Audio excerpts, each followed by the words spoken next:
So this video is going to be about how veganism is going mainstream and the dilution of veganism and all the branches there are coming off and how that's going to affect change in the future and how it's come from the past as well.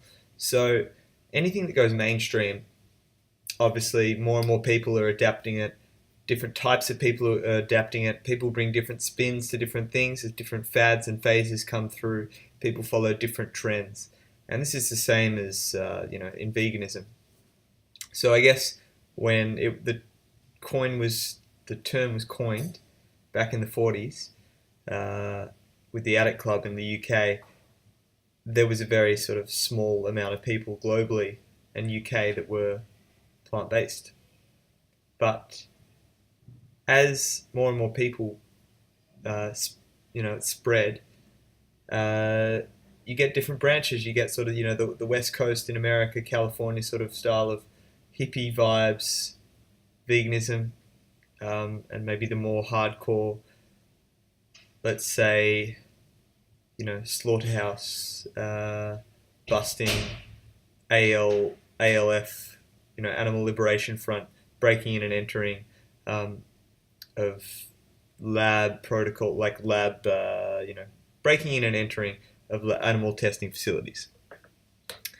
So you get different types of people following the movement, and this is going to happen as more and more people come towards veganism, and it's about sort of embracing it.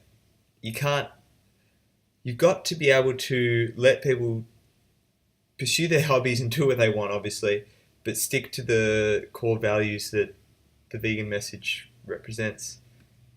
Not abusing animals or using them for human gain, our gain, non-human animals, that is. If we can hold true to the principles that animals don't need to be suffering, humans don't need to abuse non-human animals in their daily life to get the things that they want to do, then any branches of veganism, be it like diet-related raw till 4 or raw or starchy, nutrient-dense fasting diets, whatever you're into, as long as you are embracing the core of veganism, which is compassion towards others and treating others as you would like to be treated, then that's cool and that's going to happen. And we don't think about all these different branches of like normal life.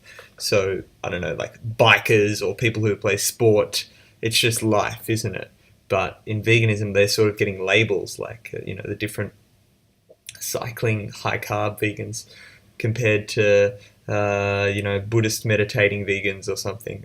It's labels get slapped on it because it's more of a smaller group of people, and then when you've got like a subsection in the smaller group, it becomes more culty. But when it's big and everyone's doing it, there's not going to be such a culty vibe to it. So as the majority of people become vegan, or whatever, it reaches a tipping point, there's going to be less labels. It's just going to be the normal, and then perhaps it'll flip the other way around, and it'll be sort of meat-eating cults or something like that, because people will hold on to their habits until they die, because people are stubborn.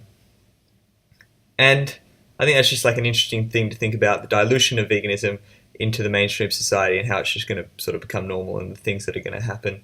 It might take a long time, it might never happen, but we're progressing towards it at the moment, which is great. Thanks for listening. Be vegan.